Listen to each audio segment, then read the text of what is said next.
A very good day, Doctor, and to my fellow classmates. Today we'll be presenting about egg collection of bluefin tuna.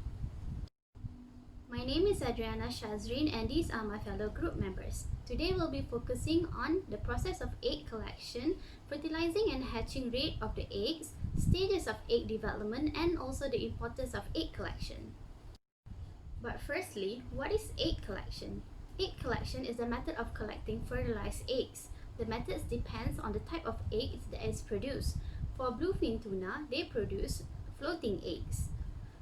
The eggs will float until hatching time. In culture system, it is best to collect the eggs as soon as possible to avoid the eggs from entering the filters. Nets and pipes can be used to collect the eggs. Atlantic bluefin tuna eggs float at a certain distance from the ocean surface and they are at the mercy of water currents. Each egg produced is 1 millimeters and when they hatch they are 3 millimeters. Hello, my name is Riyadh and I will be presenting about the process of egg collecting in Atlantic bluefin tuna. So I will be explaining about two methods that are commonly used for egg collection in Atlantic bluefin tuna.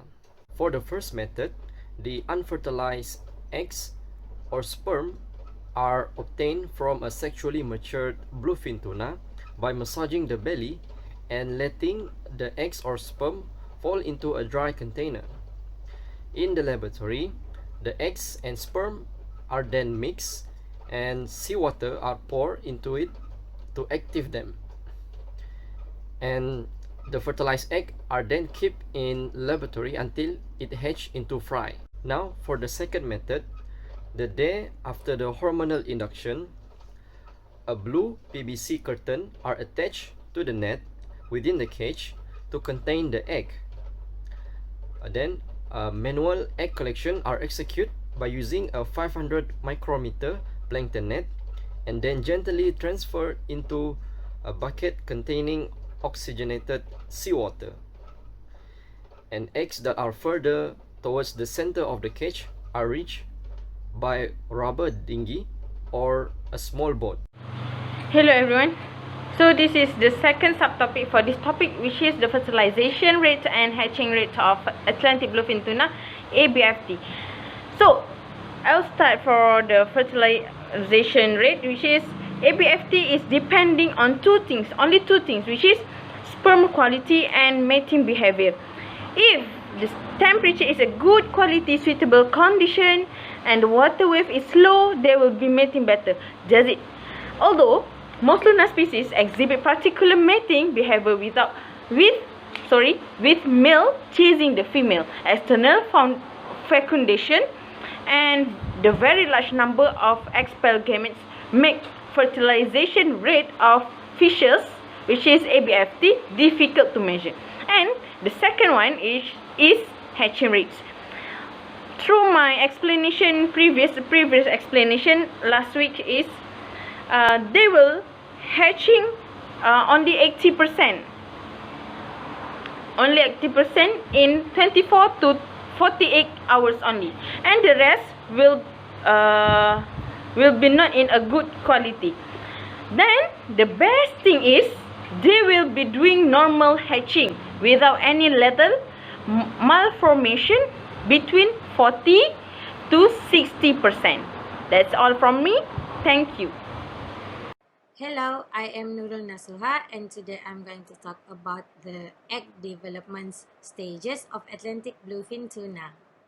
According to Abbas and Medina 2005, there is 5 stages of egg developments, which are early oocyte and folliculogenesis, primary oocyte growth, the lipid stage, the vitellogenesis stage, and then the last stage is maturation stage.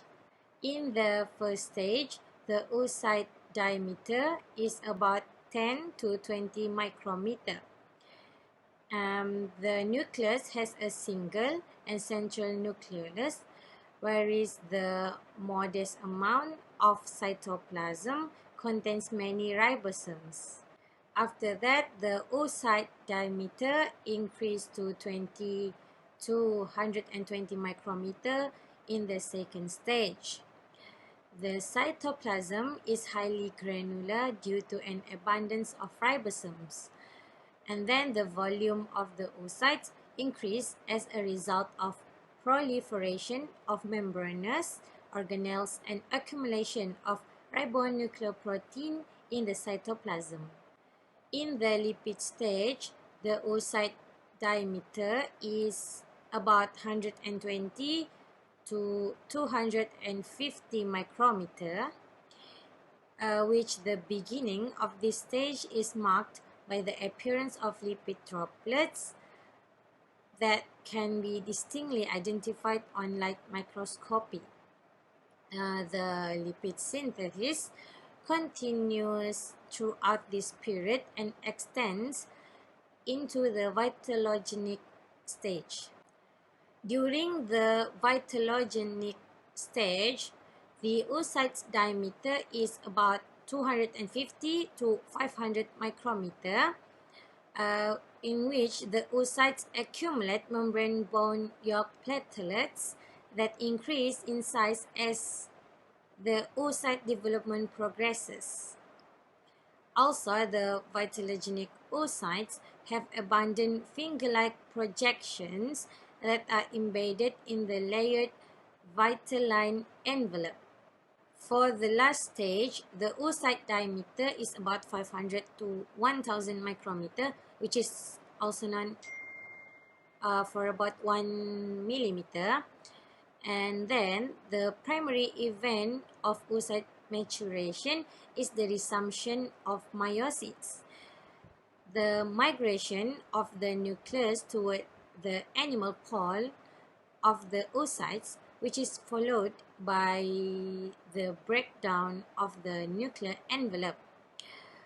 For the lipid droplets, it is begin to fuse into larger lipid inclusions that occupy the central portion of the oocytes, where they eventually form a very large central lipid droplet. Thank you. Hi, my name is Alisha, and now I will talk about the importance of egg collection.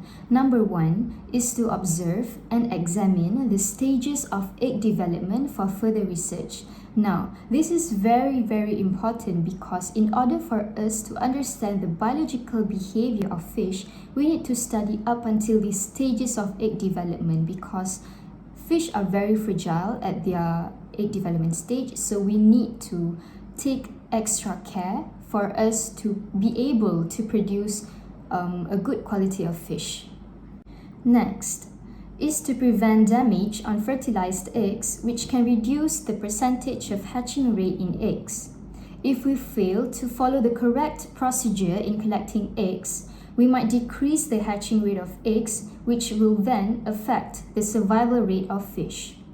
If we follow the correct procedure in collecting eggs, and we also do a lot of practices, we are used to it, especially for labor work, we can ensure good timing and efficiency in egg collection, which is a very good point, because this can also increase the survival rate of fish in their further stages of development. And lastly, through multiple practices of egg collection technique, we can become familiar with the spawning patterns of cultured species. Because if we understand the spawning patterns of the fish, we are able to be ready whenever we need to set up the egg collection method, so that it will not affect the survival rate, the hatching rate, or even the fertilization rate of eggs. In conclusion, egg collection is one of the most important methods in aquaculture sector. Factors such as the size of cage, water flow rates, and even labor work, especially in pelagic eggs, are some of the few factors which need to be taken into consideration when collecting eggs. Frankly, an efficient procedure of egg collection is the key of success of an aquaculture operation. And that is all from us. Thank you.